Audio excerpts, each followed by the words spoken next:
like passing knowledge of what steganography is. It's pretty, okay, so you're gonna get bored in the first few slides. Just saying. And steganography, it goes back to the Romans, so lots of stuff. So when I was putting together the presentation, I was thinking, like, should I tell all the Julius Caesar ciphers or something really, really old and boring, or go for something more current? So I went ahead and brought something more current. You probably are more familiar with this guy rather than Julius Caesar. So the story about this Arno, it's a funny one, right? It was back in 2009. And I promise it has to do with steganography. Bear with me. So Arno, he had a very bad argument with some other member of the committee of the California Senate. And this guy, Tom Amiano, they had a big argument, and he even insulted Arnold in public. He said, like, kiss my ass, something like really nasty for a politician. So right after that, Tom Amiano tried to pass a bill. It was just a totally normal bill, nothing really out of the ordinary. What was Arnold's response to that? That was Arnold's response. Let me tell you, the members of the California State Assembly, I'm returning Assembly Bill 1176 without my signature for some time. We've been kicking down the can, blah, blah, blah. So it was just, just saying no. I'm not passing the bill. And then the press discovered that if you check the first letter of each, what was Arnold saying here? That's steganography, right? That's encrypting, not encrypting, but hiding the message so that it's not readily seen, right? It looks like something else, but in fact the message is in the left-hand side, right? So Arnold was, what happened there? All right. Vote green. That should start coming in into it selected. Do we have anything over there? What is that to this? Why they connect that one? Turn it off and back on again. Reboot. This one both has to be red. This one has to be both green. This one has to be both red because they moved it to the different input. Back to Arnold. So this was, in fact, Arnold saying, yeah, Tom Amiano. So it's steganography, right? It's hiding a message within another message. Or when we're going to put it in the context of malware, using an unexpected channel in order to send the message, right? So we're going to see how the bad guys are using strange channels, right? Like HTTP to send something different. Like, we're going to see plenty of examples of this. The most common trick is the least significant bit. So what this consists of is it changes ever so slightly, like 1 bit at a time, the colors of an image, so that it encodes information 1 bit at a time. At the left-hand side, you see the pure white. That's 255, 255, 255. That's the encoding for pure white. And then in the center, what I've done is I've shifted it slightly. So it's not pure white, so it's slightly gray. So I'm putting it a little bit darker than white, but ever so slightly. So it's a 254, 254, 254. Now, the color, you can't see. Human eye cannot see the difference, right? At the right-hand side, it's 252. You can't see the difference. So if you start changing the pixels of an image so that you encode 1 bit at a time just by shifting the color so slightly, then you can put information within an image without the human eye being able to tell whether there's a difference or not. For some reason, when the steganography in the digital side of things, not in the physical domain, but in the virtual domain, started to become something back in the 70s. They started using the Playmate of 1972. That's Lena. Welcome, Lena. There's also another one which is a monkey, but this is better than a monkey. So For some reason, they started using this one. This, by the way, I was researching to put this picture, and there's a new picture side by side. Lena back then, Lena today. I'm not showing it. I mean, Playmate 1972. You know, imagine the woman. So this is Lena. This beautiful picture shifted slightly to encode a message. The left one is the real one. The right one has a message. If you look at the histogram, you'll see that there's a little bit more spikes. A little bit more spikes. The human eye would never be able to tell whether there's anything happening or not. So you can encode messages. Bad guys are going to take advantage of this, and you'll see it in a while. Now, I'm talking about the bad guys. Who are the bad guys? What are we talking about when you say the bad guys? What's the first thing that comes to mind when we're talking about the bad guys? What do they want? Cyber criminals, right? Yeah, money. The bucks. Yeah, that's what they want. That's what they want, right? What interest do these people have to hiding stuff? Just, to stay undetected for longer so that they can get more data. Besides these guys, there's two more groups of people, or main groups of people, that are interested in hiding stuff, which is these guys here, not necessarily the US only, but, armies, people that want to spy. So instead of wanting the bucks, what these guys want is information. So they want to stay undetected as long as possible. Steganography is going to be especially useful to this group of people. And the third group of people who also are attacking in the internet, bad guys, spreading malware around, are these guys, right? Hacktivists, terrorists, call it what you will. What these guys are after is not money, is not data. They're after the reputation. They want to destroy the reputation of the companies. They want to smear it down and be on top. That's what they want. You just want to destroy any credibility or trustworthiness that the infected victims might have with their customers.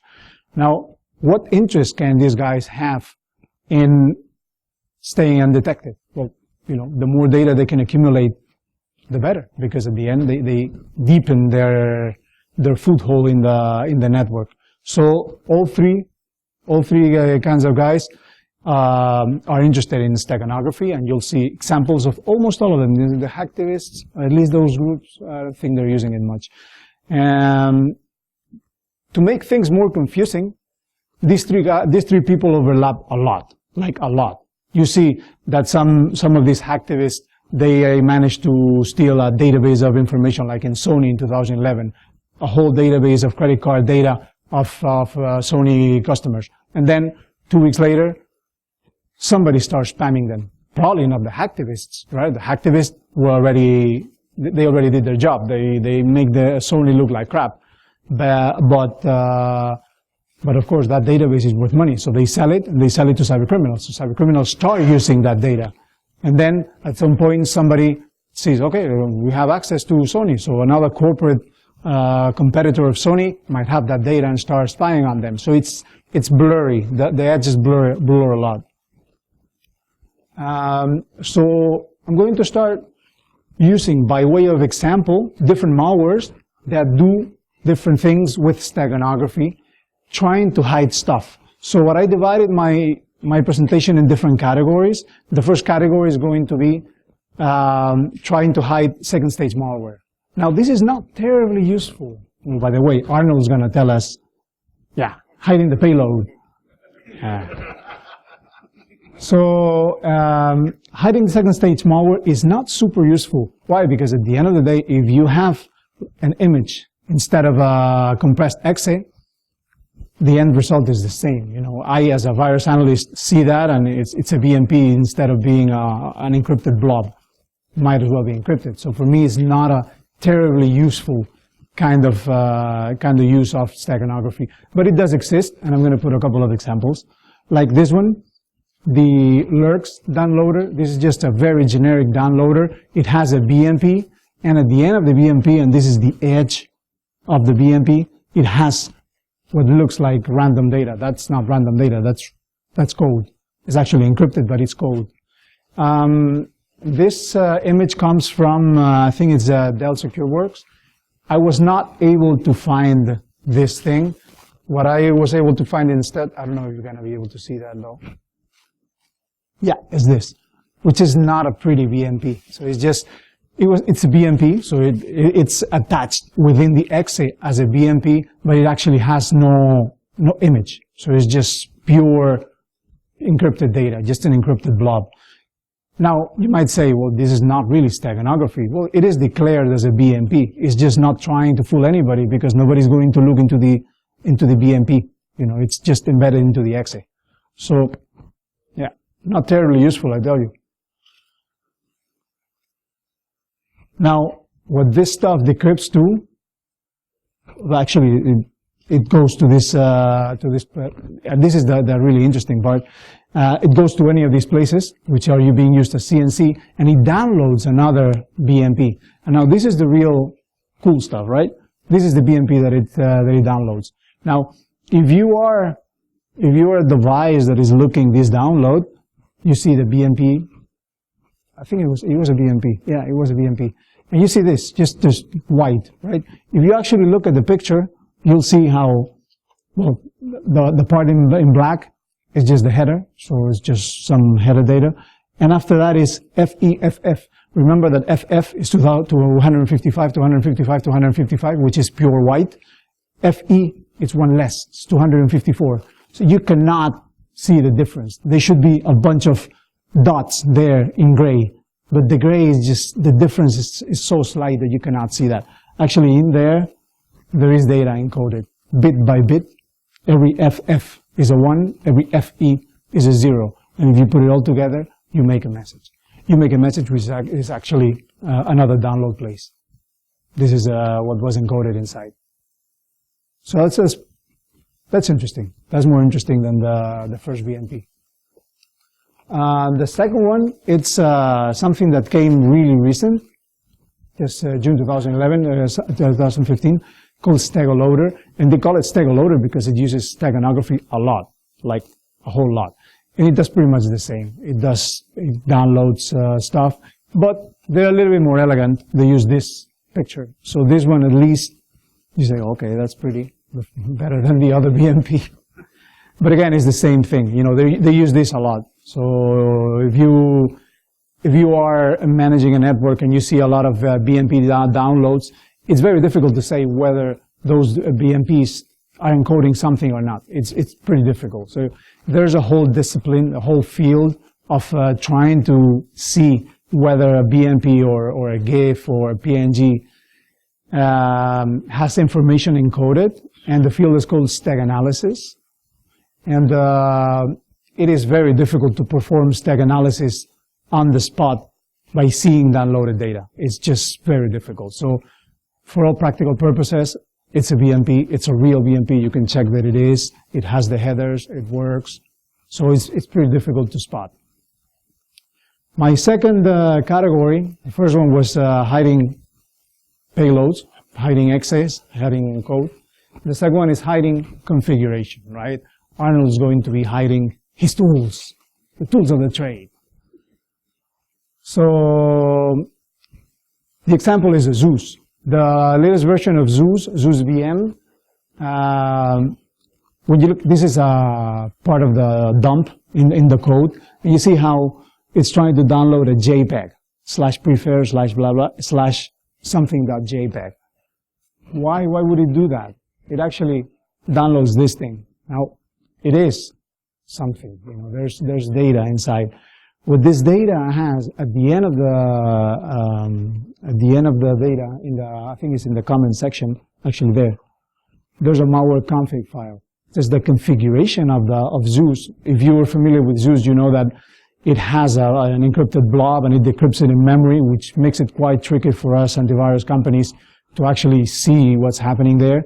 Well, this version has it on a BMP. So it downloads the BMP, and at the end, that's the encrypted blob that it puts into memory and decrypts. So when you do that, well, you see this is the encrypted data. It's just an encrypted blob. And when you try to see it, to decrypt, you find the normal Zeus configuration file. Now you see that this particular one, it's attacking, is it France, Spain, and Portugal and Brazil. But you can see already, this is a regular file. Now my second example is similar, but it's interesting in that it infects Android. It's an old one from January 2012, and it has it's a bad download. Right? So when you're infected, you're screwed, and it poses as a porn application. That's why it's pixelated, And the interesting part of this one is that the configuration, it's stored in the icon, in that pixelated icon, which is, not showing that icon. So they hid information that, again, pretty much the same thing, right? It has just a regular header, and then after that it's a marker called text, T-E-X-T, and a bunch of encrypted information. Now the good thing about Android is that you can see the decryption routine, so you can see, how it's being decrypted. So you see the data stream.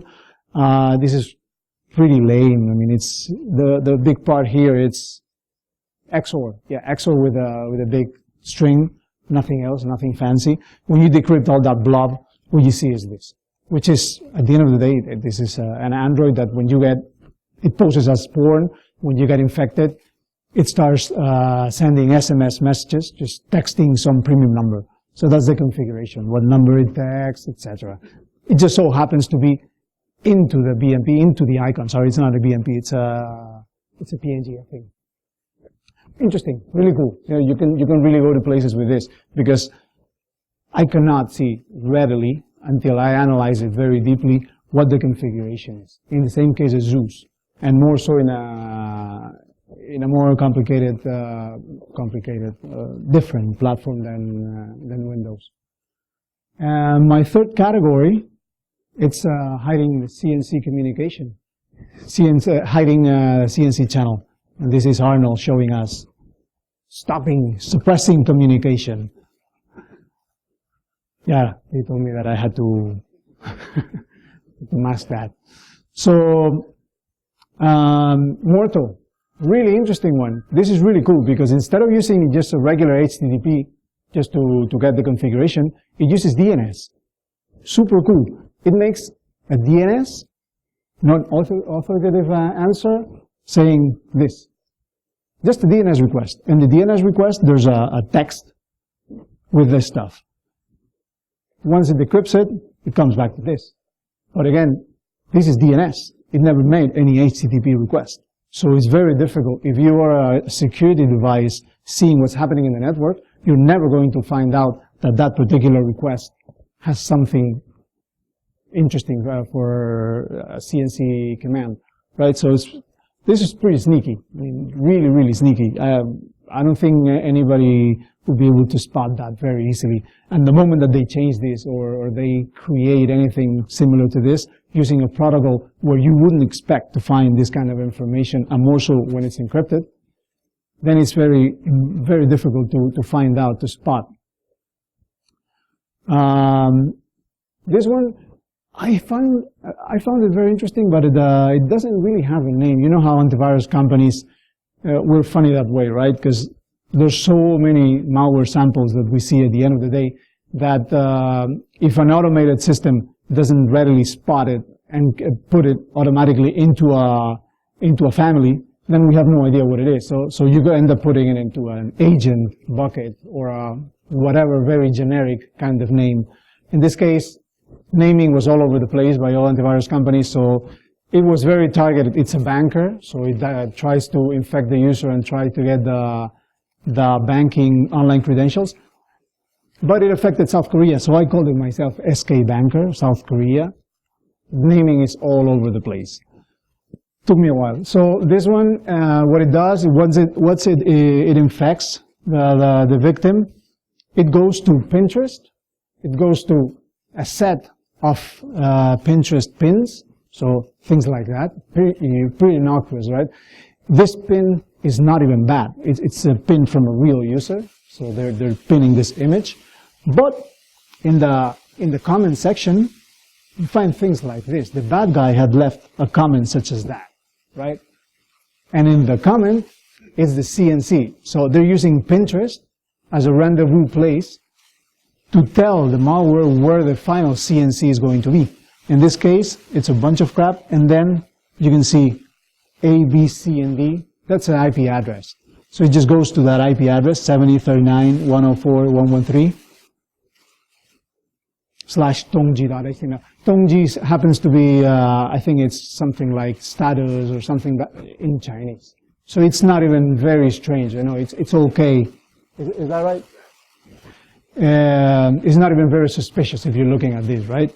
First, you go to a pin, you look Pinterest, normal, JPEG, and then you go after this, with maybe anything. So it's not even very suspicious. The next example is very similar, just that it's using, the name is Janica, and it's pretty recent also. It uses YouTube. It goes to a YouTube place, to a YouTube video, and then the YouTube video has a comment. So the bad guy can just write a comment that has a format. Or a very long number, Psi anniversary. Pretty tame, right? Doesn't look like there's anything weird happening there. Now the good thing about this one is that this one is pretty lame also, because it was written in C#. So C#, you can decompile it and you can see the code. So when you can see the code, well, you can already see what's happening with that number. It goes there, it checks the number, and more examples of more comments. That's the bad guy commenting. Now, you can see the code. It just picks up that long number, and it starts dividing it and doing an operation, and then at the end of the day, it gets an IP. It gets an IP, and it adds /wp-admin-content, which looks pretty tame. And this was the final result of one of those. You know, so it's pretty easy when it's done in C#, because you already have the code. Same as in Android. When you have the code, then it's game over, because you can already see what's happening. The latest one, I don't have a lot of information on it, because it was released by FireEye, was it July 29? That's last week. So they released a pretty nice white paper. There's not a lot of details in the white paper, so I wasn't able to locate the samples, but that was especially cool for my taste, you know. And it goes to Twitter, and it has a DGA. It has an algorithm where every day there's a different Twitter user that is supposed to be tweeting something for this Trojan. Now, if the bad guy doesn't want to communicate today, then he doesn't need to register that user. But the day that he wants to, then he just registers the user. And again, it's an algorithm that the client knows and the bad guy knows. So he creates today's username, and he just needs to tweet something like that. Now, that link points to a GitHub with an image.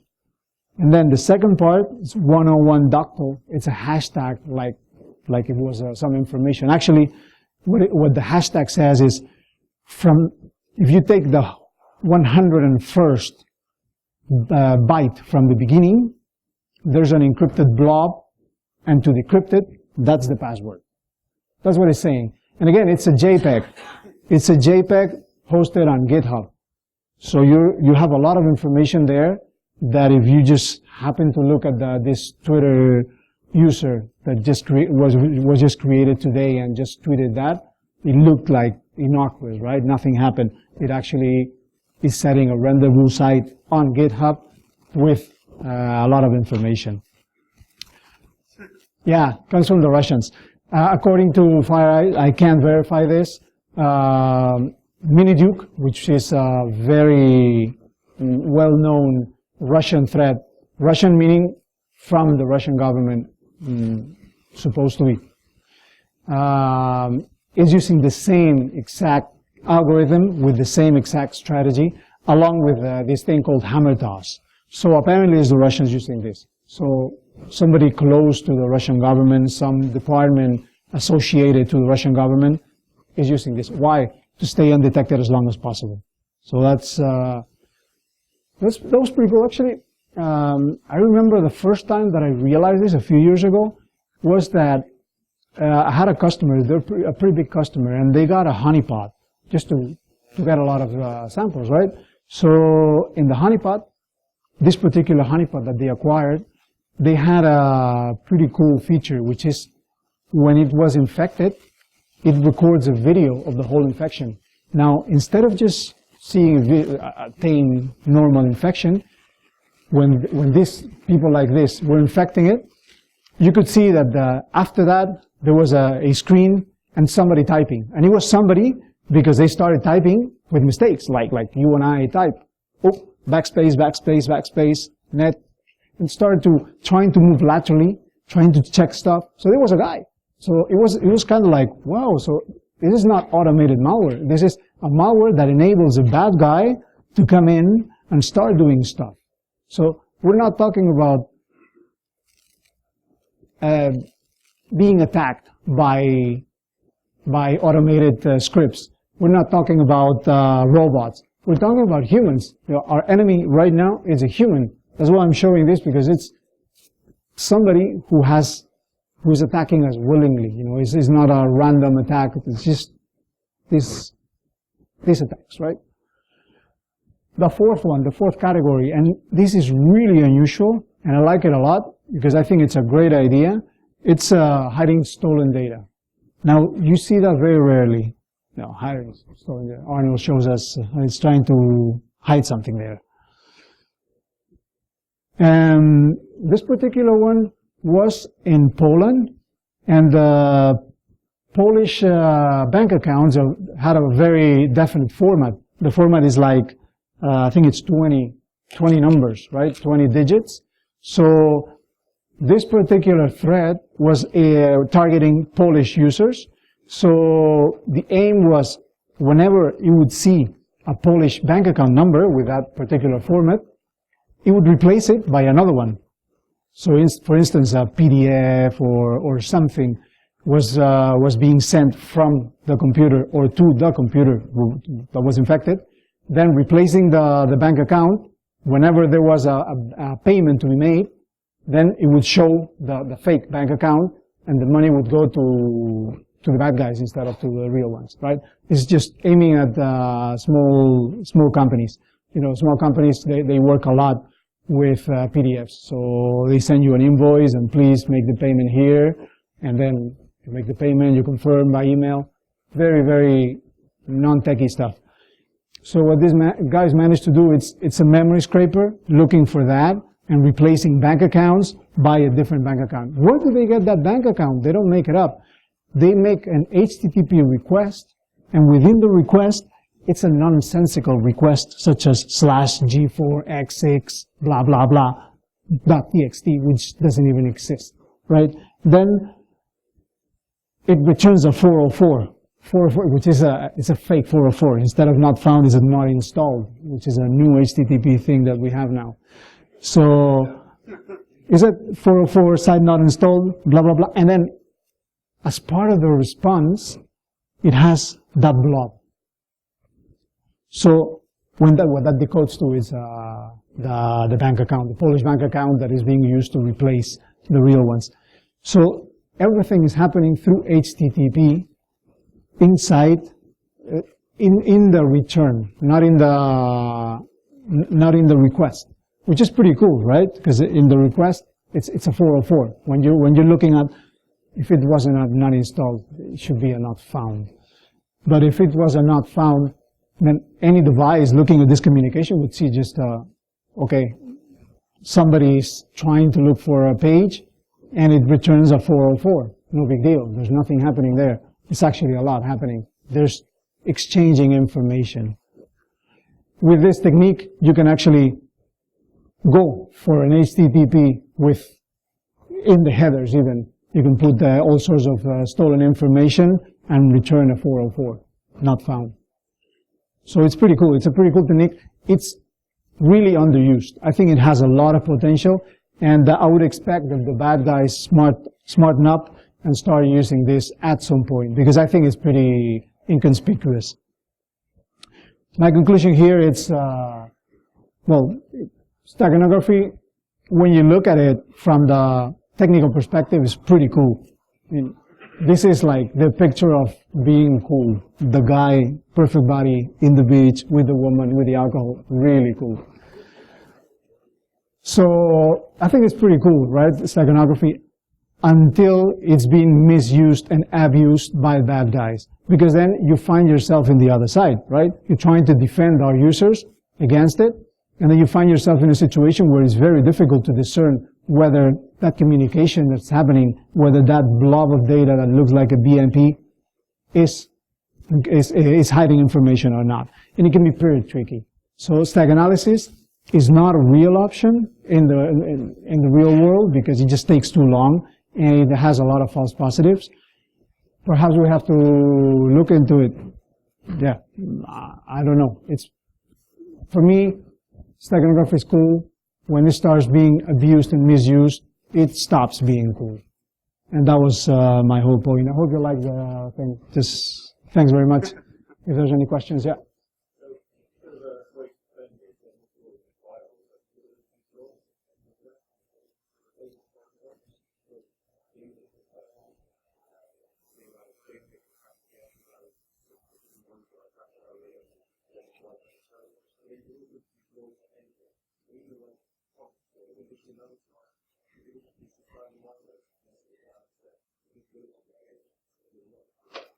You're thinking as the bad guy, right? Oh, that's good. Right.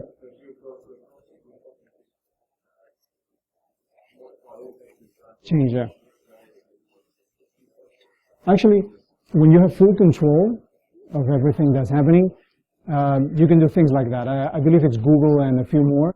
Whenever you upload a JPEG or an avatar as a part of an avatar or something, they modify it. They resize it so that you never get, you know, if you're putting stuff inside the server, it will never be the same as what you uploaded. So that's happening already. Now, doing that, yeah, I think it's pretty common.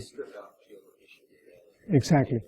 Yeah, so if you manage to put stuff inside the image, there's no guarantee. In fact, it's almost 0% chance that it's going to stay as part of the end result.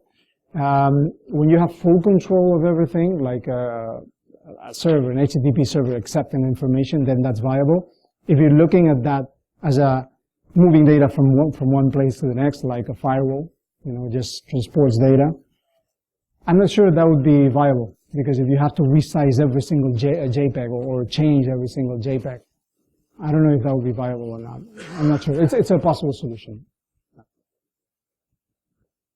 Any more? Sure.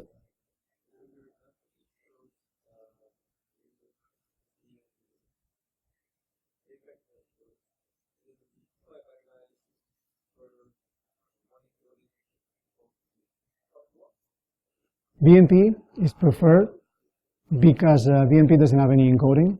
It's just pixel after pixel. It's a you know, BMP, a map of pixels. PNG, I think it's GIF, but it has an open source zip. The bzip that it uses is open source. At the end of the day, it's same as GIF, but it can be used in anything. It's a plain zip, so it's very easy to change stuff. Not so with JPEG. JPEG has an algorithm so that it encodes only one bit, and then the rest it infers. So JPEG is not used at all, but it tends to be either GIF, PNG, or BMP. What happens with BMP is that since it's a map of bits, it's just humongous. It ends up being super big, so it's not so used. Does that make sense?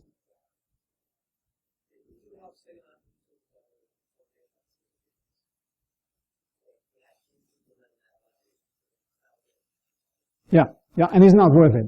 It's totally not worth it when you can do PNGs. Because at the end of the day, you're not even aware that this is happening, right? You get infected, and then there's a request to HTTP, and it returns with a PNG or whatever. So you don't even know what's happening. You know, you don't care. So it's not worth their time. Any more?